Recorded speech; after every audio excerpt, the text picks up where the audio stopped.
Hello. My next book review is going to be a little while off. I'm currently trying to learn the script for A Handful of Ghosts, which is going to be very fun. But I probably won't be able to make it before Halloween. That's sad, spooky month could have been great, but I figured instead I would talk about a book series of 2 books that consists of 2 books within it. Instead, it's called the Orphan Tales. The best way I can describe the Orphan Tales is that there is this mysterious girl next to the palace, and she has these dark markings around her eyes, and everyone's scared to approach her, saying she's a demon and whatever.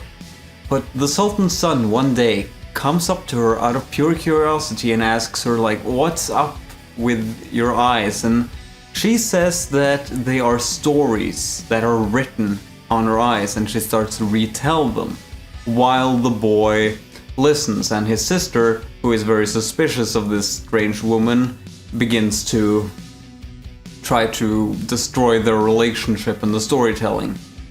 This story is very interesting because it has elements of... I'm scratchy right now.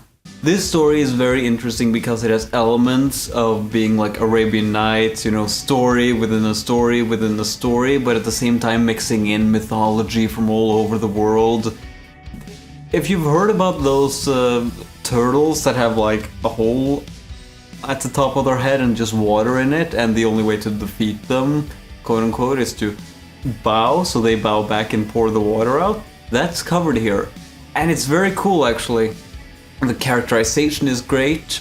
The story is sometimes very subversive, which I know being subversive isn't enough to be interesting, but here it is actually done very well. Oftentimes it's kind of obvious, but sometimes it's not. I enjoy it. It's a breath of fresh air within fantasy. There are not that many issues in this book that I would bring up as major detrimental, except that there is a slur for Romani people.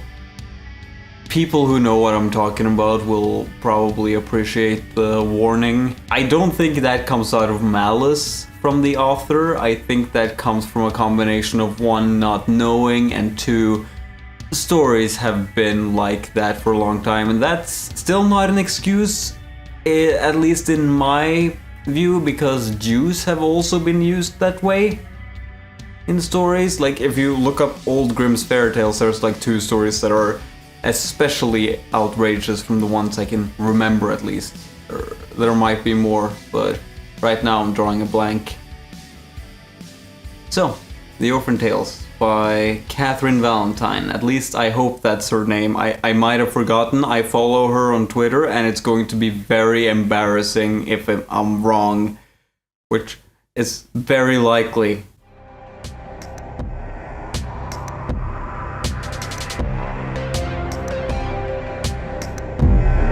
But they're good. They're good. So check them out. Bye.